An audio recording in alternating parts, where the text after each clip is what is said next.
Good morning, children. Today we will start a new lesson. Why do we fall ill? Ill means having some disease. So, in this lesson, we will study about the disease, causes of diseases, and types of diseases. So, before coming to diseases, first we should know what is health. So, according to WHO's definition, health is a state of being well enough to function well physically, mentally and socially. यहाँ पर health की definition बताते समय ये बताया जा रहा है कि किसी भी व्यक्ति के हेल्दी होने के लिए 3 चीज़ों का होना बहुत ज़रूरी है। यानी कि वो फिजिकली बहुत स्ट्रांग होना चाहिए या फिजिकली फिट होना चाहिए, यानी कि उसकी बॉडी में कोई भी बीमारी नहीं होनी चाहिए। दूसरी चीज़ है कि वो मेंटली भी फिट हो या मानसिक रूप से भी स्वस्थ हो, और तीसरी चीज़ है कि वो सामाजिक रूप से भी स्वस्थ होना चाहिए और लोगों के साथ उसका तालमेल अच्छा होना चाहिए, इंटरैक्शन अच्छा होना चाहिए। तो जब कोई व्यक्ति जो कि फिजिकली यानी कि उसके शरीर में कोई रोग नहीं है, मानसिक रूप से भी स्वस्थ है और साथ में वो सोसाइटी में भी सब लोगों के साथ अपना तालमेल बना लेता है, तो ऐसे लोगों को हम हेल्दी पर्सन कहते हैं। अब डिजीज़ क्या होती है, या कोई व्यक्ति अगर डिजीज्ड है तो उसको क्या प्रॉब्लम होती है। तो एक्चुअली अगर हम देखें तो डिजीज का मतलब होता है मीन्स डिस्टर्ब्ड ईज और बीइंग अनकंफर्टेबल। इसका मतलब है कि लगातार उसकी बॉडी में कुछ डिस्टर्बेंस है और साथ में वो अनकंफर्टेबल भी है। तो अगर वो अनकंफर्टेबल है या उसके अंदर बॉडी के अंदर डिस्टर्बेंस है तो इसका मतलब है कि उसे कोई ना कोई बीमारी है। अब कॉजेज ऑफ डिजीज, यानी कि हम किसी भी व्यक्ति को जो बीमारी होती है उसके बहुत सारे कॉजेज होते हैं। सबसे पहला है अनहेल्दी फूड। अगर हम जो खाना खाते हैं वो नेचुरल फॉर्म में नहीं लेते हैं, पैकेज्ड लेते हैं या फिर जंक फूड लेते हैं, तो इससे हमारी बॉडी की इम्यूनिटी कम हो जाती है और हमें किसी ना किसी तरह की बीमारी पकड़ लेती है। दूसरी चीज़ है इनएडिक्वेट रेस्ट। अगर हम टाइम पर सोते नहीं हैं, टाइम से जगते नहीं हैं और बहुत ज़्यादा मेहनत करते हैं और जिसकी वजह से हमारी बॉडी को आराम नहीं मिलता है, तो उसकी वजह से भी बहुत सारी बीमारियां हमें हो सकती हैं, क्योंकि बॉडी हमारी कमज़ोर हो जाती है या उसकी इम्यूनिटी कम हो जाती है। इसके अलावा एनवायरमेंटल पोल्यूशन।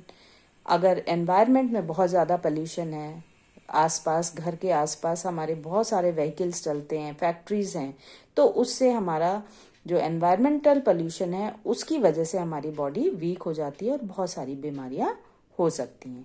इसके अलावा अनहेल्दी हैबिट्स, यानी कि खाने की भी हैबिट्स है या सोने का या रेस्ट लेने की अगर हमारी अनहेल्दी हैबिट्स हैं, या मान लीजिए हम कभी सिगरेट है या वाइन है ये सब चीज़ों को लेते हैं, तो उससे भी हमारी बॉडी की इम्यूनिटी कम होती है और बीमारी होने के चांसेस बढ़ जाते हैं।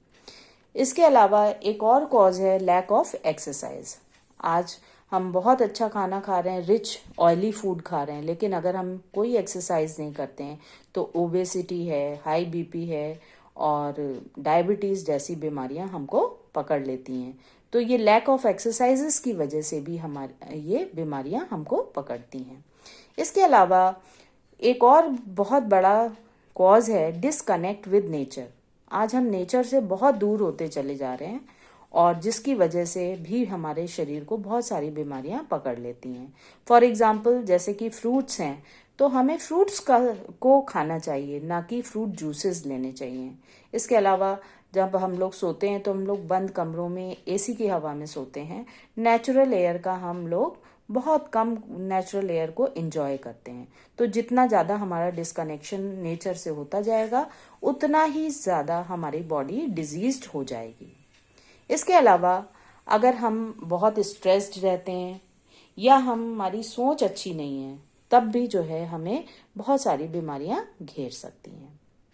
Now next we will come to the personal issues and community issues, ये दो टर्म्स के बारे में हमें जानना जरूरी है।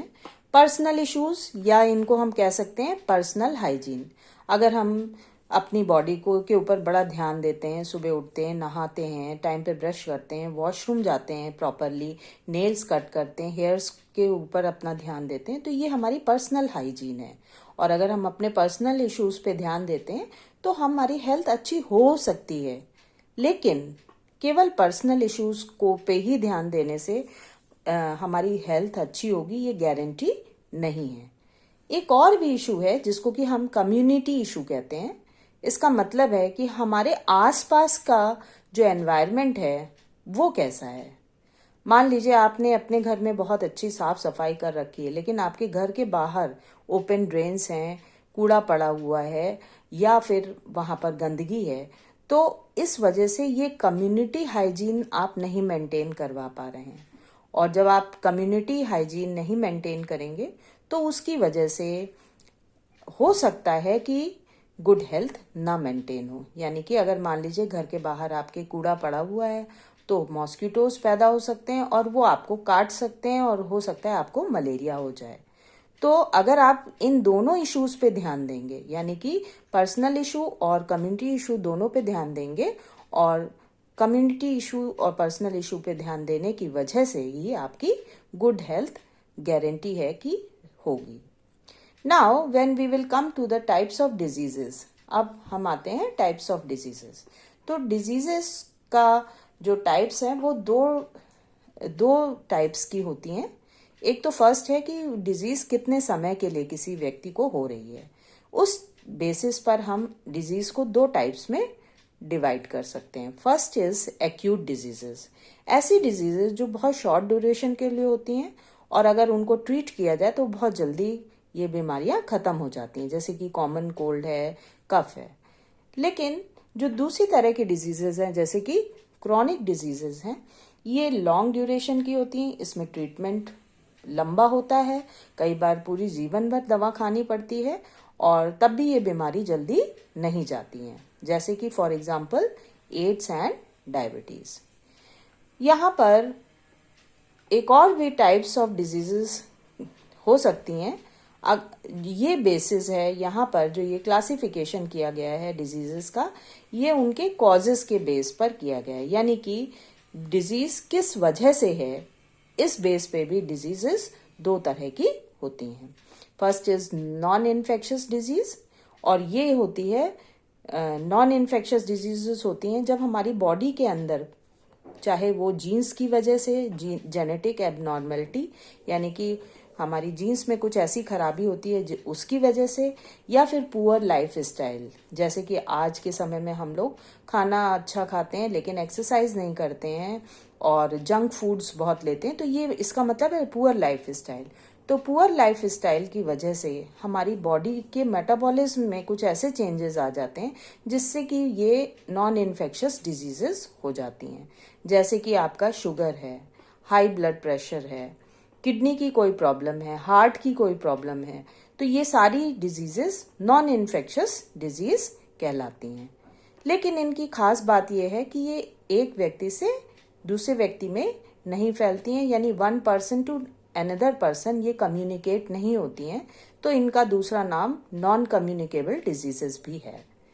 Now next is infectious diseases. ये इन्फेक्शियस डिजीजेस माइक्रोब्स से होती हैं और इनकी एक खास बात यह है कि इनमें एक पर्सन से दूसरे पर्सन तक ये बहुत आसानी से फैल जाती हैं, इसीलिए हम इन इन्फेक्शियस डिजीजेस को कम्युनिकेबल डिजीजेस भी कहते हैं।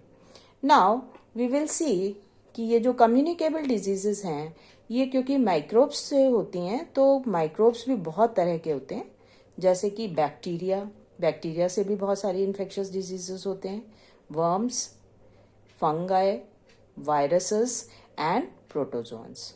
सो इस तरह से देखा जाए तो ये 5 टाइप्स ऑफ माइक्रोब्स हैं जिनसे कि ये इन्फेक्शियस डिजीजेस होती हैं। तो इस तरह से हमने अभी तक हेल्थ के बारे में जाना और कॉजेज ऑफ डिजीज के बारे में जाना और टाइप्स ऑफ डिजीज के बारे में जाना। अब आगे नेक्स्ट लेसन में हम वायरल डिजीज़, बैक्टीरियल डिजीज़ और ये सारी तरह की बीमारियों के कॉजेज़ और कॉजेटिव एजेंट्स के बारे में जानेंगे। Thank you.